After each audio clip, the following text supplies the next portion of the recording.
What's up, Lorehounds? It's Koopa inside PAX East 2012. I'm here with Fernando Paez for DDO, the executive producer. You guys are showing off Menace of the Underdark, the first ever expansion for DDO.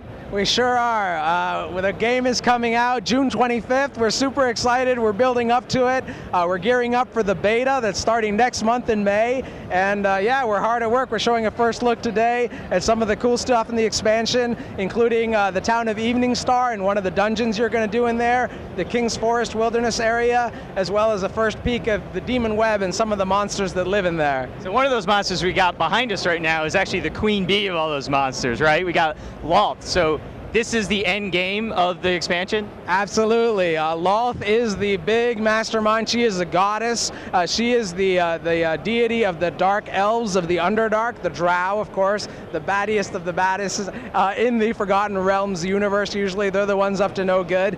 So she's trying to take over the world, as usual, wouldn't you know? And it's up to us to try and stop her. And ultimately, the players will get to face off with her in a 12-man raid at the end of the expansion.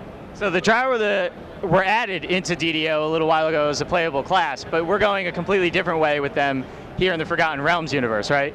Yeah, so the Drow are a race in the D&D setting, of course. In Eberron, they're not necessarily evil. In fact, they don't necessarily live underground or things like that. The Drow of the Underdark and the Forgotten Realms are a very different thing. We're going to an all-new setting with Forgotten Realms, and so a lot of things are different.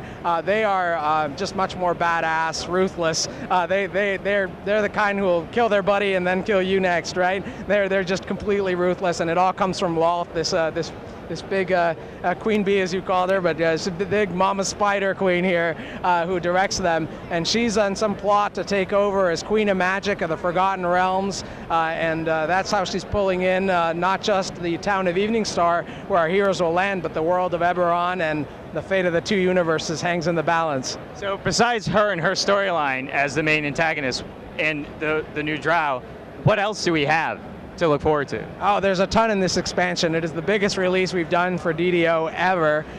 We have tons of new monsters. We have a new class in the Druid. We have a level cap increase to 25. We're going into epic levels for the first time, which means we're introducing a whole new leveling system beyond level 20. From level 21 to 25, you'll advance in a new system called Epic Destinies, which is really cool. The game is already one of the best, if not the best, for unique character customization when it comes to stats and making a unique build that really has a role to play in different parties or the way that you like to play the game. And this is just going to make it that much stronger, because you can take your fighter or your sorcerer or your bard and layer on a whole new epic destiny on top that's going to be unique to how you play that character, and you can unlock more of them the more you play. It's going to be a really cool system for the end game. So we're also drastically changing our settings. We're going from Eberron, which is more of a steampunky kind of feel to it, to Forgotten Realms, which has almost no technology and very different architecture. So are you guys really embracing that? Like, is it going to be definitively different worlds? It is an all-new world for DDO. That's one of the exciting things for us. Forgotten Realms, of course, is the most beloved setting in D&D. We've had players asking us, when can we go to Forgotten Realms, like more times than I can tell you. Probably since before we launched DDO Stormreach. I remember it. Years ago, right? So it's been going on forever. We're finally going. We want to do it right. We are upgrading all the technology, the graphics, the physics, the animation. We got a slew of new art, new monsters, environments, all kinds of things coming in as well. And lots of new systems changes, tech changes, optimizations, and a great epic storyline that we're going to chase. So yeah, very different feel in Eberron. It's a world that has a lot of industrial magic to it. It's much more urban, the environments that we're hanging out with in the city of Stormreach and all that.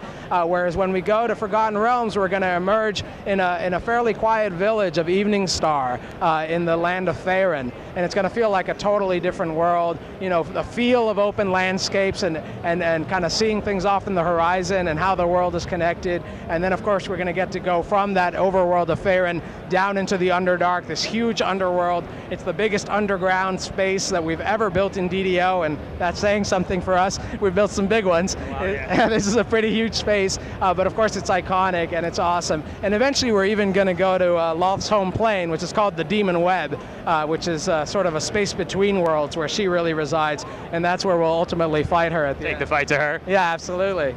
It's going to be awesome. We mentioned that there's a drastic change in the world. Is there anything to do with DDO's largely been instance. Is there anything beyond that where it's kind of more open world, like a different kind of quest structure?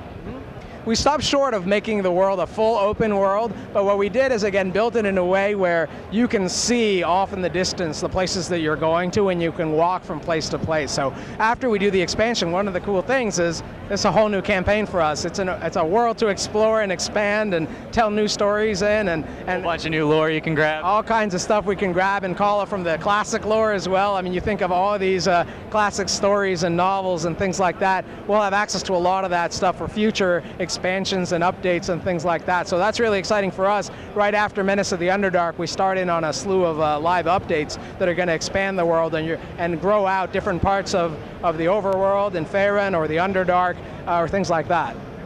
So Lorehounds, we got Menace of the Underdark coming June 25th. Beta's coming shortly, right? Yeah, in May, real soon. So we're going to have a lot more coverage because it's a huge game, the first ever expansion. We're going to go in the Druid class, questing, the whole shebang. So let's head over to the booth and take a look. Sounds great. Thanks.